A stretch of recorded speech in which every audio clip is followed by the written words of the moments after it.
أعوذ بالله السميع العليم من الشيطان اللعين الرجيم. بسم الله الرحمن الرحيم. رب اشرح لي صدري ويسر لي أمري واحلل عقدة من لساني يفقهوا قولي. ما شاء الله لا حول ولا قوة إلا بالله العلي العظيم. بسم الله الرحمن الرحيم.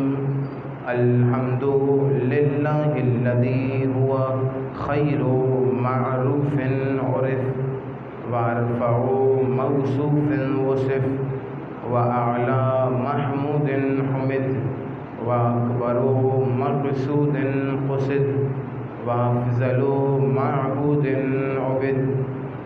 ثم الصلاة والسلام والتحية والإكرام على أشرف الأنبياء والمرسلين خاتم النبيين شفيع المذنبين الملقب بطه وياسين مولانا ومولى الثقلين ومولى الكونين جد الحسنين أعني أبا القاسم محمد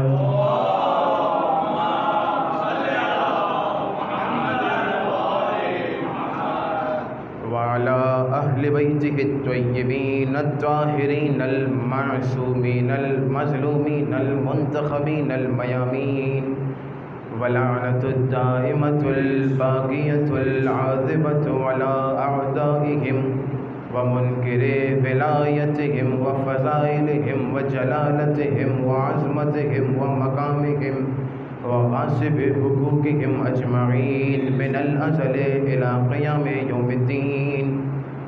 أما بعد فقد قال الله تبارك وتعالى في محكم كتابه المجيد وفرقانه الحميد وقوله الحق. بسم الله الرحمن الرحيم. وجعلناهم أئمة يهدون بأمرنا. درود پڑھے محمد اور آل محمد کے ساتھ.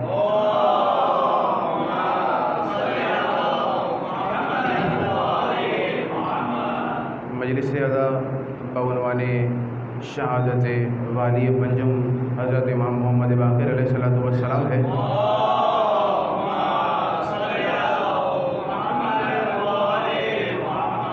اور اس مجلس کے لیے میں نے آپ کے سامنے جس آیہ مجیدہ کو سرنامہ کلام بنایا ہے قرآن مجید و فرقان حمید کی مشہور و معروف آیت ہے.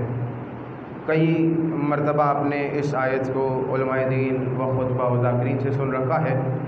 میں بس ایک مقدمہ آپ کے سامنے پیش کرنا چاہ رہا ہوں. انشاءاللہ تعالیٰ اس مقدمے سے متصل ہو جاؤں گا اپنے امام کی جانب. ارشاد رب العزت ہو رہا ہے کہ ہم نے تمہارے لیے چند لوگوں کو امام بنا کے بھیجا ہے، اور وہ چند لوگ کہ جنہیں ہم نے امام بنا کے بھیجا ہے ان کا کام یہ ہے کہ وہ ہمارے امر سے ہدایت کرتے ہیں. ان کے پاس ہمارا امر ہے اور وہ ہمارے امر سے ہدایت کیا کرتے ہیں. یعنی پروردگار یہ کہنا چاہ رہا ہے کہ اے لوگوں، ہم نے تمہارے درمیان چند لوگوں کو امام بنا کے بھیجا ہے. چند لوگ امام موجود ہیں تمہارے درمیان. سوال یہ ہے کہ یہ امام کہتے کیسے ہیں؟ آج مقدمے کے طور پہ میں امام کے دو معنی آپ کے سامنے پیش کروں گا، اور ان دو معنی سے ہم سمجھیں گے کہ قرآن ان دو معنی کے حوالے سے کیا کہہ رہا ہے. گزارش اپنے کمسن بھائیوں سے یہی ہے کہ یہ جو امام کے لغت میں معنی ہیں اور قرآن میں معنی ہیں اسے اپنے ذہن نشین کر لیجئے گا، تاکہ کبھی کسی سڑک کے کنارے پر کوئی بندہ مل جائے تو آپ کم از کم اسے یہ بتا سکیں کہ ہمارا عقیدہ ہی قرآنی عقیدہ ہے. تو قرآن مجید کہہ رہا ہے کہ ہم نے تمہارے درمیان اماموں کو بنا کر بھیجا ہے. لغت میں ہم نے تلاش کیا کہ لغت میں امام کہتے کیسے ہیں. تو لغت میں لفظ امام کا مطلب یہ ہے کہ امام اسے کہتے ہیں کہ جس کی اتباع کی جائے. امام وہ ہوتا ہے کہ جس کی پیروی کی جائے. بالکل آسان سی بات ہے. لغت کہتی ہے کہ امام ہمیشہ وہ ہوگا کہ جس کی اتباع کی جائے. اگر میرے ساتھ ہے تو میں انشاءاللہ موضوع کی جانب آ رہا ہوں. لغت کہہ رہی ہے کہ امام ہمیشہ وہ ہوگا کہ جس کی اتباع کی جائے، جس کی پیروی کی جائے. ہم نے قرآن سے پوچھا ہے قرآن یہ بتا کہ کس کی اتباع کرنی ہے، کس کی اتباع نہیں کرنی ہے. تو قرآن نے ایک مقام پہ ارشاد فرمایا بسم اللہ الرحمن الرحیم وَلَا تَتَّبِعْ أَهْوَاءَ قَوْمٍ قَدْ ضَلُّوا مِنْ قَبْلِ. قرآن مجید ہے اور ہمارا عقیدہ اور ہمارا دعویٰ یہ ہے کہ قرآن مجید میں ہر خشک و تر کا علم موجود ہے. آپ سب جانتے ہیں اس بات کو. قرآن میں ہر خشک و تر کا علم موجود ہے. بس ہمیں کرنا کیا ہے؟ ہمیں صرف اور صرف کرنا یہ ہے کہ ہمیں قرآن کو جھوم جھوم کے نہیں پڑھنا ہے، بلکہ ہمیں قرآن کو پڑھ پڑھ کے جھومنا ہے. بہت بڑا فرق ہے ان لوگوں میں کہ جو قرآن کو جھوم جھوم کے پڑھتے ہیں اور جو قرآن کو پڑھ پڑھ کے جھومتے ہیں. اگر کوئی پوچھے حضور کیا فرق ہے ان میں کہ جو قرآن کو جھوم جھوم کے پڑھتے ہیں اور ان میں جو قرآن کو پڑھ پڑھ کے جھومتے ہیں، تو بتا دیجیے گا کہ جو قرآن کو جھوم جھوم کے پڑھتے ہیں وہ حافظان قرآن کی پیروی کرتے ہیں، اور جو قرآن کو پڑھ پڑھ کے جھومتے ہیں وہ محافظان قرآن کو امام مانتے ہیں. مل کے درود پڑھو.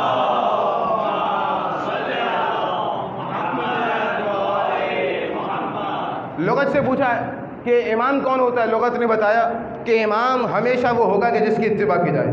ہم نے قرآن سے پوچھا اے قرآن یہ بتا کہ کس کی اتباع کرنی ہے، کس کی اتباع نہیں کرنی ہے. تو قرآن ہمیں بتاتا ہے کہ وَلَا تَتَّبِعْ أَهْوَاءَ قَوْمٍ قَدْ ضَلُّوا مِن قَبْلُ.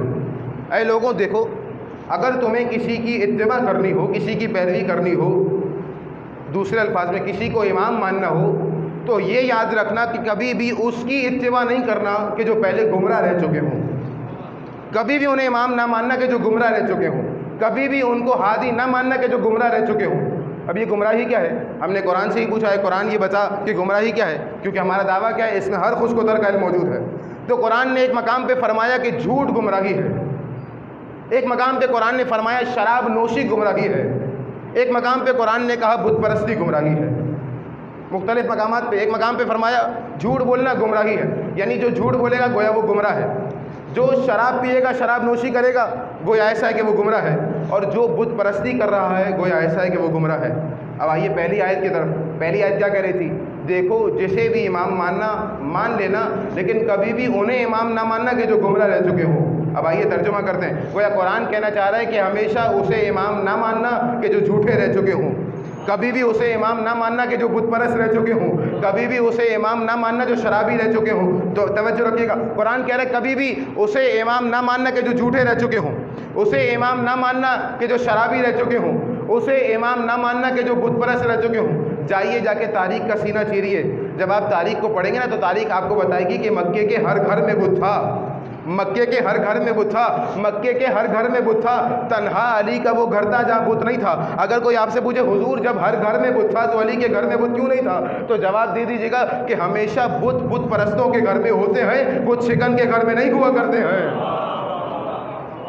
بت جب بھی ہوگا تو بت پرست کے گھر میں ہوگا، بت شکن کے گھر میں نہیں ہوگا. قرآن کہہ رہا ہے کبھی بھی اسے امام نہ ماننا کہ جو گمراہ رہ چکے ہوں. یعنی قرآن نے فیصلہ سنایا نا کہ کبھی بھی اسے امام نہ ماننا کہ جو بت پرست رہ چکے ہوں.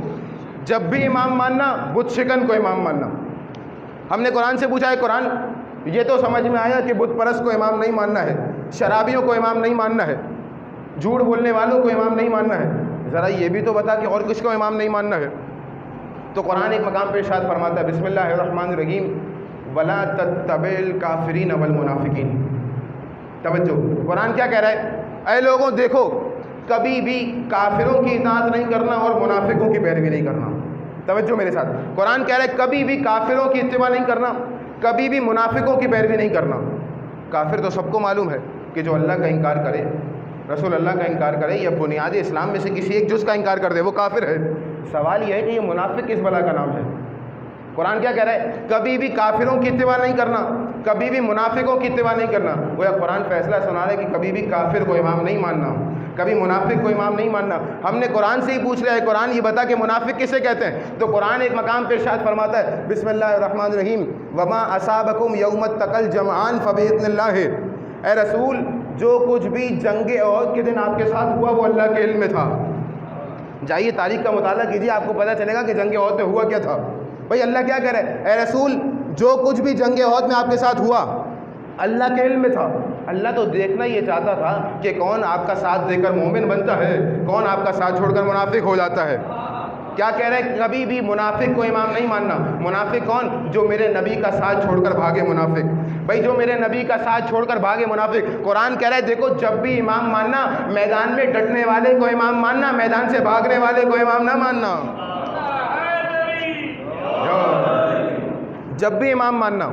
کیا کہا؟ ہم تو دیکھنا یہ چاہتے تھے کون آپ کی پیروی کر کے مومن ہوتا ہے. کون آپ کا ساتھ دے کر مومن بن جاتا ہے اور کون آپ کا ساتھ چھوڑ کر منافق ہو جاتا ہے؟ جملہ بہت آہستے سے کہوں گا لیکن آپ نے سننا آہستے سے نہیں ہے. کیا کہا؟ کون آپ کا ساتھ دے کر مومن بنتا ہے؟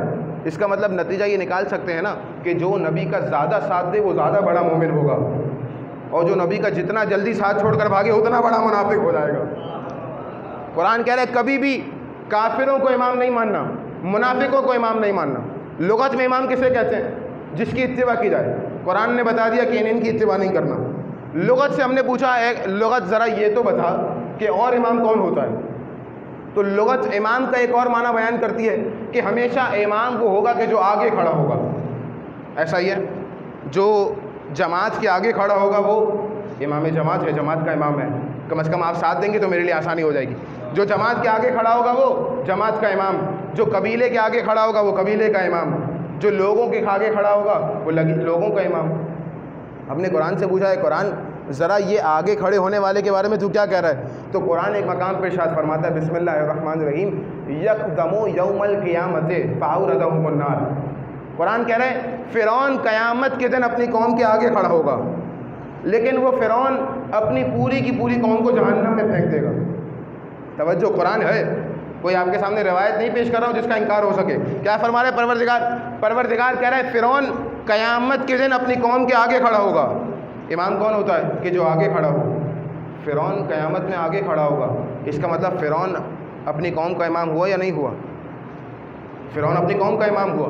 میرا خیال ہے فرعون کی امامت پہ گھبرا رہے ہیں آپ حضرات. گھبرائیے مت، کیونکہ قرآن آگے خود کہہ رہا ہے فَأَوْرَدَهُمُ النَّارِ، لیکن وہ آگے کھڑے ہونے والا امام اپنی پوری قوم کو جہنم میں پھینک دے گا.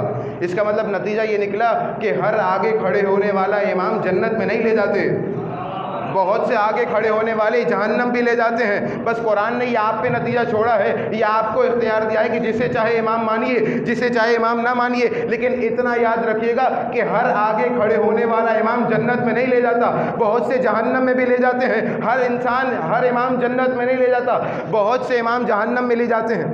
آپ نے ساری زندگی نمازیں پڑھی تاکہ جنت مل جائے، روزے رکھے تاکہ جنت مل جائے، حج کیا تاکہ جنت مل جائے، خمس دیا تاکہ جنت مل جائے، سجدے طویل طویل کرتے رہے تاکہ جنت مل جائے، لیکن امام ایسا مان لیا کہ جو جنت نہیں لے جاتا. مجھے بتائیے ساری زندگی کی محنت برباد ہو گئی. اس لیے کیونکہ قرآن کیا کہہ رہا ہے؟ جو آگے کھڑے ہونے والا ہوگا، جو امام ہوگا، جدھر جدھر ہو جائے گا اس کی قوم جاتی رہے گی. فرعون آگے ہوگا، اپنی پوری قوم کو جہنم میں لے جائے گا. اس کا مطلب ہر آگے کھڑے ہونے والا جنت میں نہیں لے جاتا. اب یہ آپ ذہن میں رکھ لیجئے، حضور ساری زندگی کی محنت منحصر امام کو ماننے پر، اگر غلط امام مان لیا تو جہنم میں چلے جائیں گے، اگر آپ نے صحیح امام مانا تو سیدھا جنت میں جائیں گے. اب یہ فیصلہ آپ کے اوپر ہے کہ جسے چاہے امام مانیے، جسے چاہے امام نہ مانیے، لیکن ضرور یاد رکھیے گا کہ ہر آگے کھڑے ہونے والا جنت میں نہیں لے جاتا.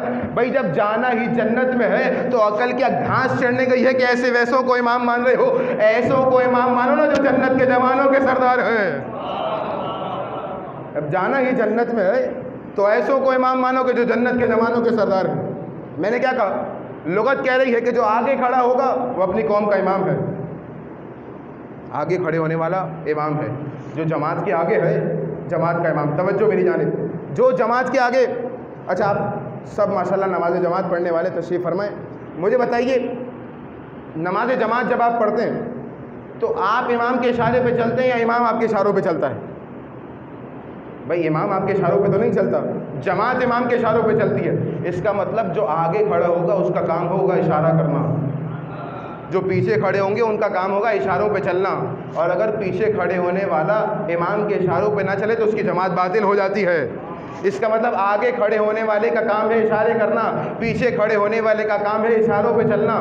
مجھے تاریخ میں کوئی ایسا شخص ڈھونڈ کے دکھائیے کہ جو اشارہ کرے تو سورج پلٹ آتا ہے، جو اشارہ کرے تو ستارہ دہلیز پہ جھکاتا ہے، جو اشارہ کرے تو کوثر کی روانی میں تیزی آ جاتی ہے. اگر نہ ملے تو میرے پاس آ جائیے، میں آپ کو علی کے پاس لے چلتا ہوں. علی اشارہ کرتے ہیں سورج پلٹ آتا ہے، علی اشارہ کرتا ہے ستارہ دہلیز پہ آ جاتا ہے، علی اشارہ کرتا ہے کوثر کی روانی میں تیزی آ جاتی ہے. اس کا مطلب کیا ہوا؟ اس کا مطلب یہ ہوا کہ علی آگے ہے ستارہ پیچھے ہے.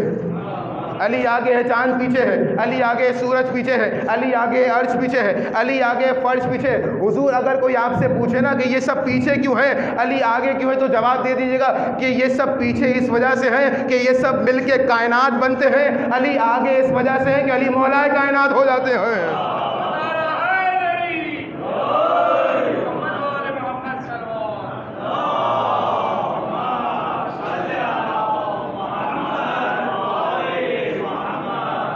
یہ سب کائنات ہیں اور علی آگے ہے، علی مولا کائنات ہے۔ تو علی کا کام ہے اشارے کرنا۔ لغت سے ہم نے تلاش کیا، لغت نے ہمیں بتایا کہ امام وہ ہے کہ جو آگے کھڑا ہوگا۔ دوسرا معنی امام کا کیا ہے؟ وہ امام ہوگا کہ جس کی اتباع کی جائے۔ میں نے قرآن کی روح سے آپ کو یہ تو بتایا کہ کس کی اتباع نہیں کرنی ہے، اب ذرا یہ بھی سن لیجئے کہ قرآن کیا کہہ رہا ہے کہ کس کی اتباع کرنی ہے۔ ہم نے قرآن سے پوچھا ہے قرآن ذرا یہ بتا کہ کس کی اتباع کرنی ہے، تو قرآن ایک مقام پہ ارشاد فرماتا ہے، بسم اللہ الرحمن الرحیم، یا ایھا الذین آمنوا اطیعوا اللہ و اطیعوا الرسول و اولی الامر منکم۔ اے ایمان لانے والوں، جب بھی اطاعت کرنا اللہ کی اطاعت کرنا، اور اللہ کے رسول کی اطاعت کرنا، اور اولی الامر کی اطاعت کرنا۔ حضور اس آیت میں سب کا اجماع ہے، لیکن اختلاف اس بات کے یہ اولی الامر کون ہے۔ تلاش کرنا شروع کیا، پروردگار کی اتباع سب کرتے ہیں، رسول خدا کی اتباع کرتے ہیں۔ اگر قرآن یہ کہتا کہ اللہ کی اتباع کرو یا رسول اللہ کی اتباع کرو یا اولی الامر کی اتباع کرو تو اختلاف ہی نہیں ہوتا، اس لیے کہ اگر کوئی اللہ کی اتباع کرتا تو اس آیت پہ پورا عمل کر رہا ہے، لیکن اگر کوئی فقط اللہ کی اتباع کر رہا ہے، اللہ کے رسول کی اتباع نہیں کر رہا، تو وہ اللہ کے حکم کی پیروی نہیں کر رہا۔ اللہ کی اتباع کے ساتھ ساتھ اللہ کے رسول کی بھی اتباع ضروری ہے۔ اگر کوئی فقط اللہ کی اتباع کر رہا ہے، اللہ کے رسول کی پیروی کر رہا ہے، لیکن اولی الامر کی اتباع نہیں کر رہا، مجھے بتائیے آیت پہ عمل کیا اس نے؟ نہیں۔ آیت کیا کہہ رہی ہے؟ اللہ کی بھی پیروی کرو، رسول اللہ کی بھی پیروی کرو، اور اولی الامر کی بھی پیروی کرو۔ ہم نے ڈھونڈنا شروع کیا کہ یہ اولی الامر ہے کون۔ ہم نے ہر انسان کو ڈھونڈنا شروع کیا کہ یہ اولی الامر ہے کون۔ اتنے میں ہمیں ایک شخص ملا کہ جس نے کھڑے ہو کے یہ دعویٰ کیا، نحن حجت اللہ۔ نام بتاؤں آپ کو، ہمارے 5ویں امام اپنے لوگوں کے درمیان ہیں، اور نہ جانے امام کو کیا ہوا، امام کھڑے ہوئے اور امام فرماتے ہیں نحن حجت اللہ۔ پھر امام نے فقط یہاں پہ اکتفا نہیں کیا، بلکہ امام نے کہا نحن وجہ اللہ، پھر فرمایا نحن عین اللہ فی عبادہ، پھر امام نے فرمایا نحن ولایۃ امر اللہ فی عبادہ۔ اے لوگوں سن لو کہ ہم ہی اللہ کی حجت ہیں۔ ارے ہم فقط اللہ کی حجت نہیں ہیں، بلکہ ہم ہی وہ ہیں کہ جو اللہ کی آنکھیں ہیں۔ ہم فقط اللہ کی آنکھیں نہیں ہیں، بلکہ ہم ہی وہ ہیں کہ جو اللہ کا چہرہ ہیں۔ ہم فقط اللہ کا چہرہ نہیں ہیں، بلکہ ہم ہی وہ ہیں کہ جنہیں اللہ تعالیٰ نے اولی الامر بنا کے اس دنیا میں بھیجا ہے۔ جب بھی اطاعت کرنا، اللہ کی اطاعت کرنا، اللہ کے رسول کی اطاعت کرنا، اور اولی الامر کی اطاعت کرنا۔ اولی الامر آپ کے سامنے واضح ہوا۔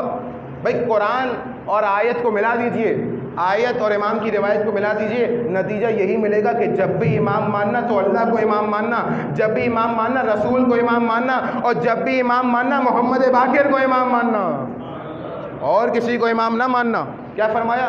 یہ نہیں فرمایا امام نے کہ میں اللہ کی حجت ہوں، میں اولی الامر ہوں۔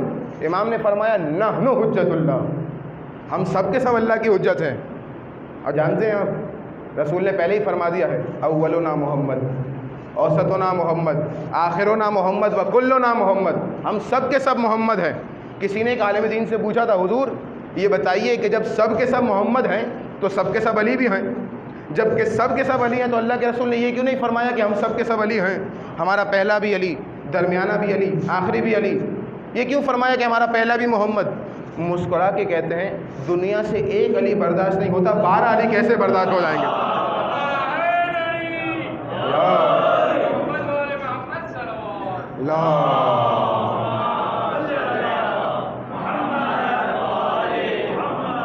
اس دنیا سے ایک علی برداشت نہیں ہو رہا، 12 علی کیسے برداشت ہو جائیں گے؟ اسی اولی الامر کے بارے میں جناب جابر نے رسول خدا سے پوچھا، یا رسول اللہ یہ بتائیے کہ اس آیت میں اولی الامر سے مراد کون ہے؟ رسول خدا نے تفصیل سے بیان کیا جناب جابر کو۔ جناب جابر سے کہا جابر میرے بعد اس زمین پہ میرا بھائی علی اولی الامر ہے، علی کے بعد علی کا بیٹا حسن مجتبیٰ اولی الامر ہے، ان کے بعد میرا یہ لال حسین اولی الامر ہوگا، اور پھر حسین کے بعد حسین کا بیٹا علی ابن حسین اولی الامر ہوگا، یہاں پہ امام رکے نہیں، بلکہ رسول خدا نے فرمایا اور علی ابن الحسین کے بعد ان کا بیٹا محمد ابن علی ابن حسین ابن علی ابی طالب اولی الامر ہوگا۔ اور پھر جناب جابر سے کہا، جابر پروردگار تمہیں اتنی زندگی دے گا کہ تم میرے اس بیٹے سے ملاقات کرو گے۔ پھر کیا فرمایا، اے جابر جب تم میرے اس بیٹے سے ملاقات کرنا تو اس بیٹے کو میرا سلام کہہ دینا، اس بیٹے سے کہنا کہ ان کے جد رسول خدا انہیں سلام کہلوا رہے ہیں۔ حضور یہ جملہ بڑی آسانی سے آپ نے سن لیا، لیکن یہ جملہ اتنی آسانی سے سننے والا ہے نہیں۔ میں نے آپ کے سامنے ایک پوری مجلس سلام پہ پڑھی تھی، اگر آپ کو یاد ہو کہ سلام کون کون کہلواتا ہے۔ کیا فرمایا رسول نے، اے جابر جب تم ہمارے اس بیٹے محمد باقر سے ملاقات کرو تو تم انہیں ہمارا سلام کہلوا دینا۔ بھئی دنیا وہ ہے کہ جو ہر موقع پہ ہر موڑ پہ کہہ رہی ہے السلام علیکہ یا رسول اللہ، السلام علیکہ یا نبی اللہ، السلام علیکہ یا حبیب اللہ، اور جو سلام کا انکار کر رہے ہیں پروردگار نے ایسے زنجیروں میں جکڑا ہے کہ نماز میں سلام کرتے ہیں کیا کہہ رہے ہیں، السلام علیکہ ایھا النبی ورحمۃ اللہ وبرکاتہ، نماز میں سلام کر رہے ہیں۔ اس کا مطلب پوری کائنات جس ذات گرامی کو سلام کرے اسے محمد مصطفیٰ کہتے ہیں، اور خود محمد مصطفیٰ جسے سلام کرے اسے محمد باقر کہا جاتا ہے۔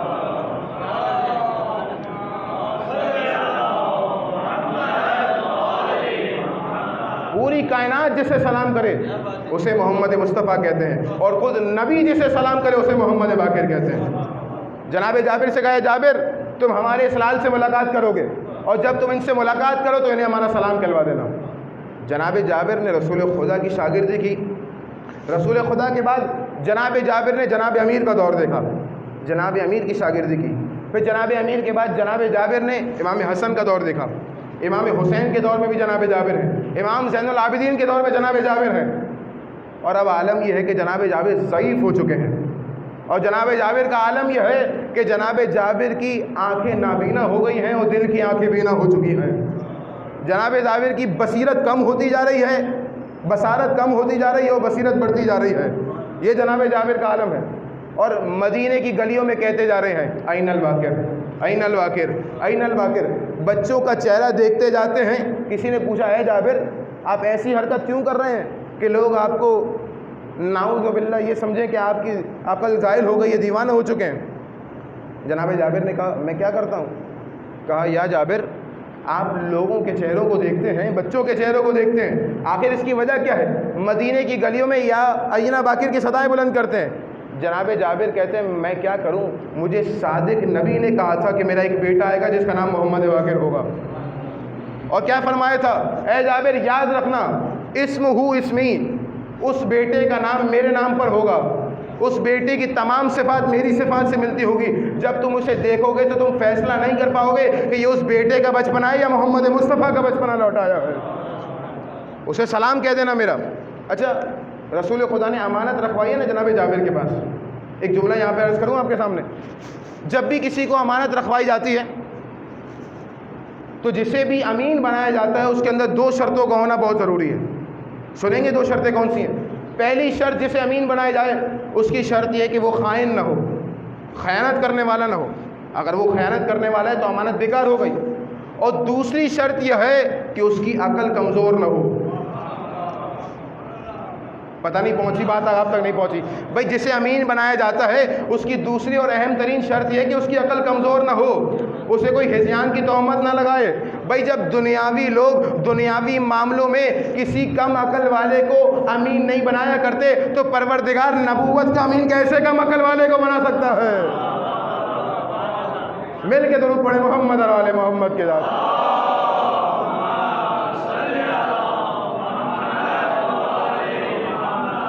امین بنائے جناب جابر کو، اے جابر میرا سلام پہنچا دینا۔ اب وہ وقت آیا کہ جناب جابر ایک دن مدینے کی گلی میں ہیں اور امام زین العابدین اپنے بیٹے کے ساتھ آئے ہیں، اور جناب امام محمد باقر سے کہتے ہیں اے بیٹا ذرا چچا جابر کو بوسہ تو دینا۔ امام باقر آگے بڑھے اور جناب جابر کی پیشانی پہ بوسہ دیا۔ جیسے ہی جناب جابر کی پیشانی پہ بوسہ دیا، جناب جابر نے محسوس کیا بالکل وہی خوشبو ہے جو رسول خدا کی خوشبو تھی۔ روایت کا مفہوم ہے جناب جابر نے امام محمد باقر کو سینے سے لگایا، میرا دل کہتا ہے سینے سے لگا کے محسوس کرنا شروع کیا، بالکل وہی کردار ہے جو نبی کا کردار تھا، بالکل وہی رفتار ہے جو نبی کی رفتار تھی، وہی گفتار ہے جو نبی کی گفتار تھی۔ جب یہ یقین کر چکے یہ وہی بیٹا ہے جس کے لیے امانت میرے پاس رکھوائی تھی، امام محمد باقر مسکرا کے کہتے ہیں اے چچا جابر، جب آپ کو یقین ہو گیا کہ میں وہی ہوں تو امانت مجھے پہنچا کیوں نہیں دیتے ہیں؟ جب یقین کر چکے تو امانت کیوں نہیں پہنچا دیتے؟ جناب جابر نے سلام پہنچایا ہے، اور امام کا جملہ سنیں گے۔ امام نے کہا اے جابر، میرے جج پر بھی میرا سلام ہو اور یہ سلام پہنچانے والے پر بھی میرا سلام ہو۔ میں دوبارہ اپنا پہلا جملہ دہراؤں، حضور پوری دنیا جسے سلام کرے اسے محمد مصطفیٰ کہتے ہیں، محمد مصطفیٰ جسے سلام کرے اسے محمد باقر کہتے ہیں، اور محمد باقر جسے سلام کرے اسے جابر ابن عبداللہ انصاری کہا جاتا ہے۔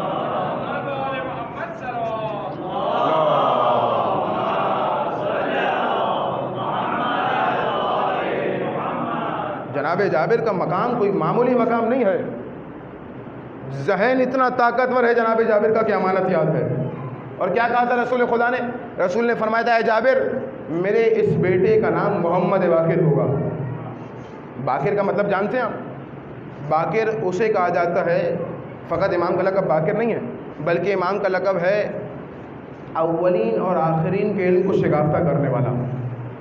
بھائی اگر کوئی کسی جاہل خاندان میں پیدا ہو جائے، کوئی ایسا خاندان ہو کہ جس خاندان میں پڑھنے لکھنے کا رواج نہ ہو، تو وہاں میٹرک پاس بھی بہت بڑا عالم سمجھا جاتا ہے۔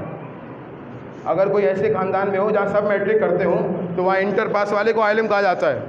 اگر کوئی ایسے خاندان میں ہو جہاں سارے ماسٹرز کر بیٹھے ہوں تو وہاں پہ پی ایچ ڈی والے کو عالم کہا جاتا ہے۔ اور اگر کوئی ایسے خاندان میں ہو جہاں سارے پی ایچ ڈی کر کے بیٹھے ہوں، وہاں اس خاندان میں اپنے آپ کا عالم بنوانا بڑا مشکل ہوتا ہے۔ ذرا سوچیے تو صحیح، باقر العلوم کا لقب کس خاندان میں ملا ہے؟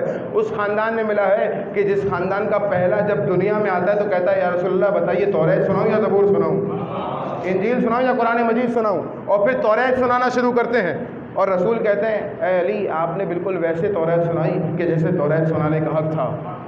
زبور سنائی تو صاحب زبور سے بہتر زبور سنائی، انجیل سنائی تو صاحب انجیل سے بہتر انجیل سنائی۔ پھر کیا فرمایا؟ قرآن کی تلاوت کی نا میرے مولا نے، سورہ مومنون کی تلاوت کی۔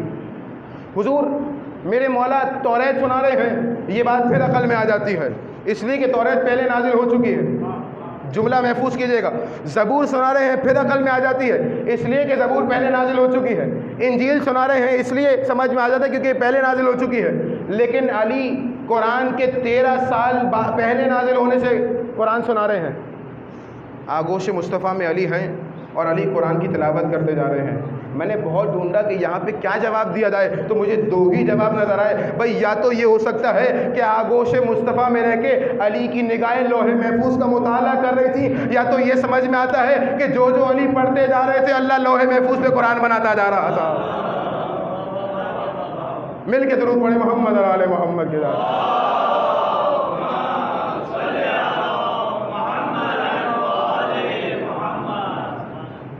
اس خاندان میں کہ جس خاندان میں ہر کوئی عالم ہے، دعوی سلونی کرنے والے ہوں، اس خاندان میں اگر کسی کو باقر العلوم کا لقب ملا ہے تو میرے مولا باقر کو ملا ہے۔ اور علم کا عالم کیا ہے؟ علم کا عالم یہ ہے کہ مولا تمام اپنے آبا و اجداد کی طرح علم لدنی کے مالک ہیں۔ بس ایک واقعہ اور انشاءاللہ تعالیٰ آپ کی زحمت تمام۔ امام ایک دن مسجد الحرام میں تشریف فرمائے اور وجود امام چراغ علم بن کے نمودار ہوا ہے۔ اور آپ جانتے ہیں جب بھی چراغ نمودار ہوتا ہے تو پروانے آ کے بیٹھنا شروع کر دیتے ہیں، یا امام کے علم کا چراغ جل رہا ہے اور لوگوں نے امام کو گھیر لیا۔ اور عالم یہ ہے کہ پوری مسجد الحرام میں امام کا درس سنا جا رہا ہے، کیوں؟ امام کو ایسا موقع ملا تھا اپنے درس و تدریس کا۔ مسجد الحرام بھری ہوئی ہے اور ہر شخص مولا کو سن رہا ہے۔ کتاب کا نام محفوظ کیجیے گا، آپ کو جس بھی رائٹر نے امام محمد باقر پہ قلم آرائی کی ہے، اپنے قلم کی سیاہی کو روشنائی میں تبدیل کیا ہے، اس نے یہ واقعہ لکھا ہے کہ مولا مسجد الحرام میں ہے اور مسجد الحرام میں بیٹھے بیٹھے مولا درس دے رہے ہیں۔ اتنے میں حشام بن عبد الملک بن مروان جو مولا کا قاتل ہے وہ داخل ہوتا ہے۔ اس نے دیکھا کہ مولا کے علم کا روب ہے کہ ہر کوئی روب کو دل میں محسوس کر رہا ہے۔ دل میں یہ چاہا کہ میں مولا کی نعوذ باللہ توہین کروں، اور پروردگار فقط دل میں یہ چاہنے والے کو کہ مولا کی توہین کرو اسے ذلیل و رسوا کر دیا کرتا ہے.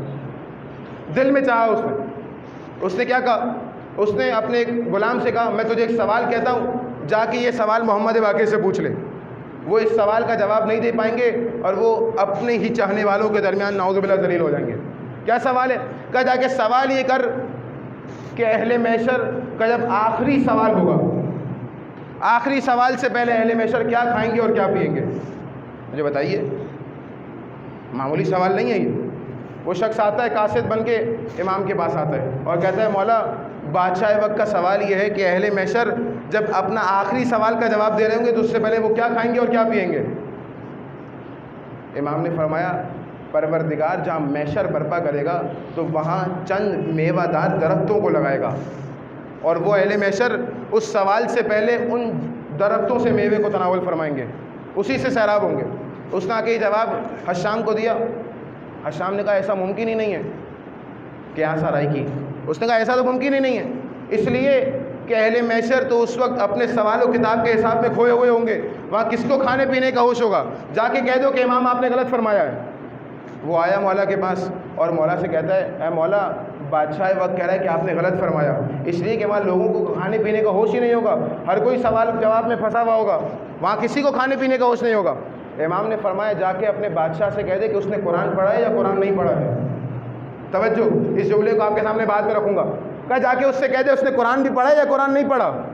اس لیے کیونکہ قرآن میں پروردگار کہہ رہا ہے کہ اہل جہنم جنتیوں سے کہیں گے کہ تم ہمیں جنت کی نعمتیں عطا کرو، جنت کا پانی عطا کرو.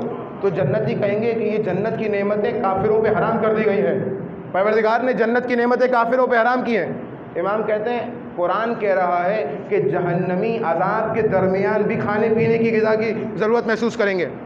جب اتنے عذاب میں وہ کھانے پینے کی حاجت کو محسوس کریں گے تو مجھے بتا محشر میں کھانے پینے کی تمنا کیوں نہیں کریں گے، جبکہ محشر کا عذاب کم ہوگا اور جہنم کا عذاب زیادہ ہوگا. اس نے آ کے یہ حشام کو بتایا اور حشام اپنے ہی چاہنے والوں کے درمیان ذلیل و رسوا ہو گیا. یہاں پہ غور طلب بات یہ ہے جو میں نے آپ کے سامنے کہا. امام نے کیا فرمایا؟ امام نے فرمایا جا کے اپنے بادشاہ سے کہہ دے کہ اس نے قرآن بھی پڑھا ہے یا قرآن نہیں پڑھا. میرا پہلا جملہ مجلس کا یاد ہے آپ کو؟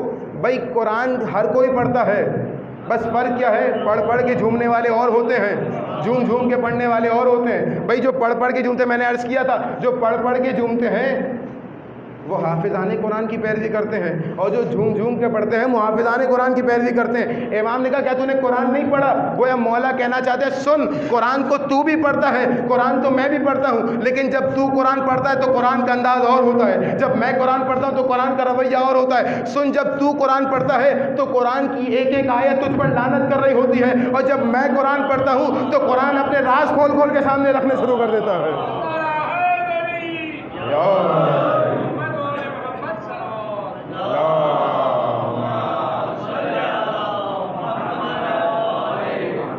یہ ہے مولا کے علم کا عالم. اور معجزات آپ کے سامنے پڑھوں، بس ایک واقعہ اور انشاءاللہ آپ کے ذہن تمام.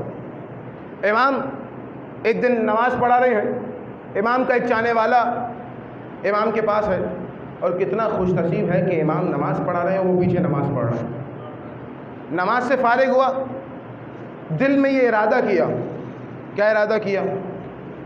کہ مجھے کھانے کی تمنا محسوس ہو رہی ہے، اے کاش کہ کھانا نصیب ہو جائے. فقط دل میں ارادہ کیا.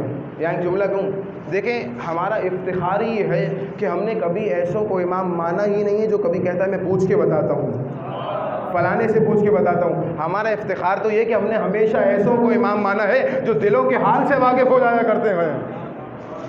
کہا اس شخص سے رک جا ادھر. نماز تمام ہوئی، امام نے دسترخوان کو لگایا، دسترخوان لگ گیا. اب کھانے کے لیے غذا کہاں سے لائی جائے؟ امام نے زمین پہ پڑی ہوئی اینٹ کو اشارہ کیا. توجہ، زمین پہ پڑی ہوئی اینٹ کو اشارہ کیا امام نے، اور زمین پہ پڑی ہوئی اینٹ شگافتہ ہوئی.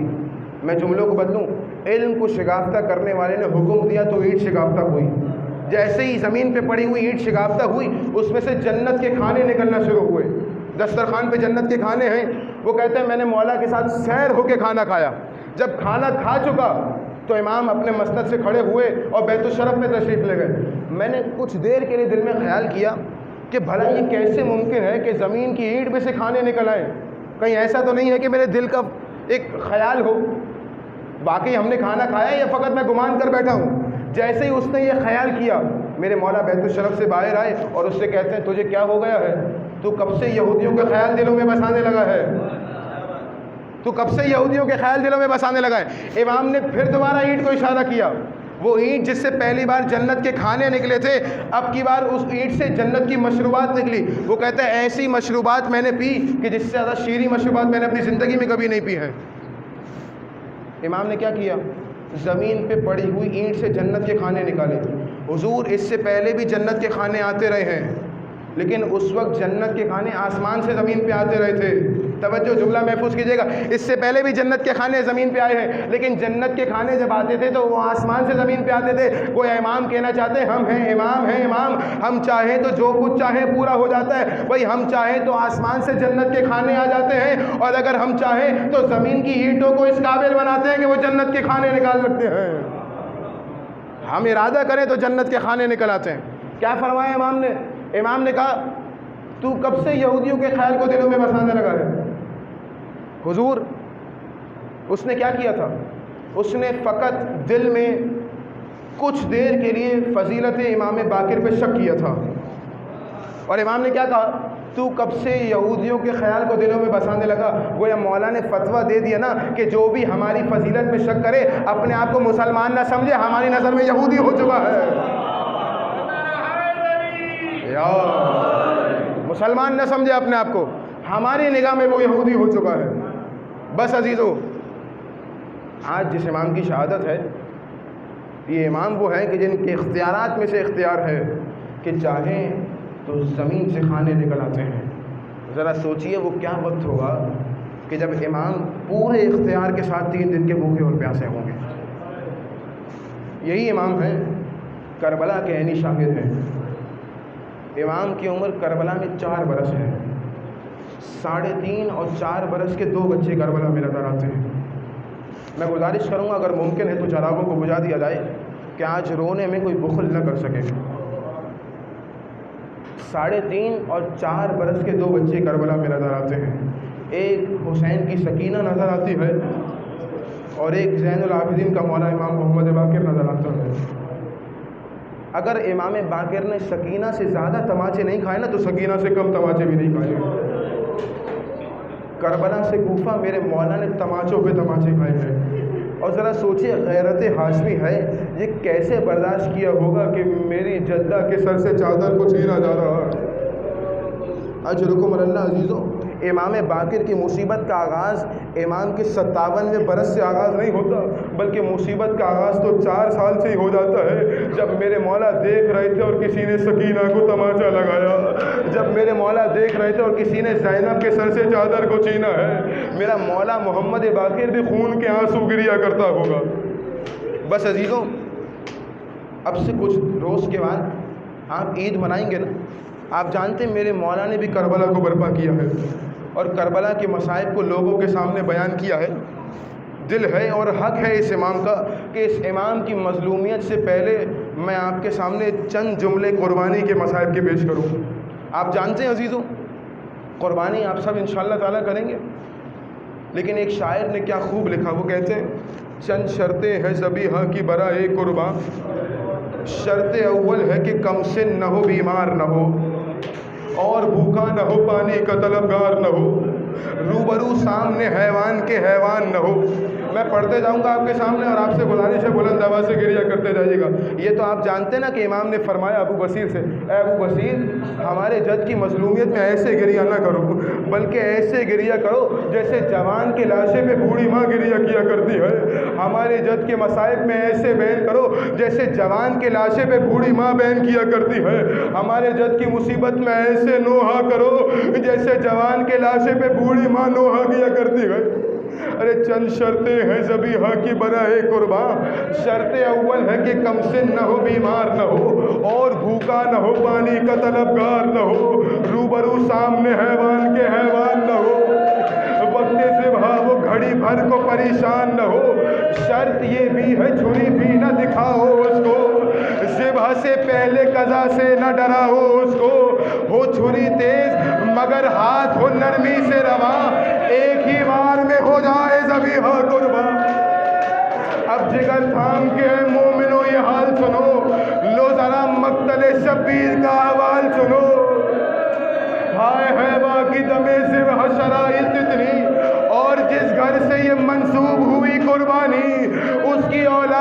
مقتل میں یہ توقیر ہوئی، ایک بھی شرط ذبیحہ کی نبھائی نہ گئی۔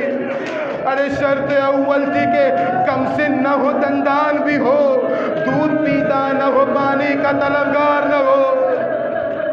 تم کو اب مادر اصغر کی قسم اہل ازا، ارے قتل اصغر جو ہوئے سوچئے وہ کیا سن تھا، تیسرا فاقہ تھا 6 ماہ کا سن واویلا، ایک بھی دانت نہ نکلا تھا علی اصغر کا، ایک بالش کا کرتا تھا علی اصغر کا، ارے دودھ پینا بھی نہ چھوٹا تھا علی اصغر کا۔ دل پہ ہاتھ رکھ کے یہ شعر سننا، ارے پہلا کم سن ہے کہ جو ذبح نہیں نہر ہوا، تیرے سے شعبہ سے معصوم کو بھی مار۔ شرط دویم تھی کہ حیوان نہ ہو بھوکا پیاسا، اور ہفتم سے تھے سادات بنا آب و گدا۔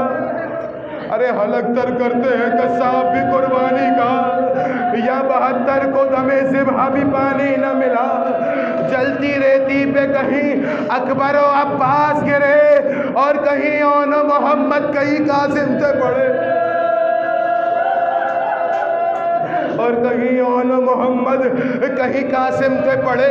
دل پہ ہاتھ رکھے یہ سننا، ذبح حیوان کا نہیں، حکم ہے حیوان کے حضور، یا نہ شبیر سے زینب نہ سکینہ تھی دور۔ ارے شاہ ان کو وہ سوئے شاہ امم دیکھتے تھے، ذبح ہوتے تھے حسین اہل حرم دیکھتے تھے۔ اجرکم الزارا، پروردگار آپ کو حوصلہ فرمائے۔ ذبح ہوتے تھے حسین اہل حرم دیکھتے تھے۔ شرط آخر تھی چھری تیز ہو نرمی سے رواں، تاکہ تڑپے نہ اذیت سے ذرا بھی حیوان۔ آخری سجدہ ادھر کرنے لگے شاہ خدا، ارے کند کرتا ہوا خنجر کو ادھر شمر چلا، 13 ضربوں سے سر سید والا کاٹا، اور شبیر ہر ایک ضرب پہ دیتے تھے صدا، ضرب پہ ضرب لگی کہتے تھے اماں اماں، اور ضرب آخر پہ کہا وہ میرے عباس کا۔ اجرکم اللہ عزیزو، گریے کی صدائیں بلند ہے، مجلس انشاءاللہ تعالی قبول ہے، پروردگار اس رونے رلانے کو اپنی بارگاہ میں قبول کرے۔ 2 جملے ذرا محمد باقر کے بھی سماعت فرمائے۔ دنیا کو گوارا نہ ہوا، اس امام کو زہر ہلائل دے دیا گیا۔ ارے کوئی بچہ مجھ سے پوچھے زہر ہلائل کسے کہتے ہیں، میں اسے بتاؤں گا زہر ہلائل وہ زہر ہوتا ہے جس کا ایک ذرہ، قطرہ نہیں، جس کا ایک ذرہ اگر دریا میں ڈال دیا جائے تو دریا کی ساری مخلوقات تڑپ تڑپ کے مر جایا کرتی گئی۔ روایت یہ ہے میرے مولا کو زہر ہلائل ملا، میرے مولا ایسے تڑپنے لگے جیسے مچھلی کو دریا سے نکالو تو تڑپا کرتی گئے۔ ایک صدا بلند کی، اے جعفر صادق مجھے غسل تم دینا، ارے اپنے ہاتھوں سے کفن پہنانا، مجھے دفنانا۔ میں کہوں گا مولا جتنے مصائب ہوئے لیکن بالآخر غسل بھی ملا، آپ کو بالآخر دفنایا بھی گیا۔ آئیے کربلا کا رخ کیجئے، ایک امام ہے اپنے بابا کے لاشے کو دیکھتا ہے، بے گوڑ و کفن لاشا صدائے دیتا ہے، بابا مجھے معاف کرنا، میرے ہاتھوں میں ہتھکڑیاں۔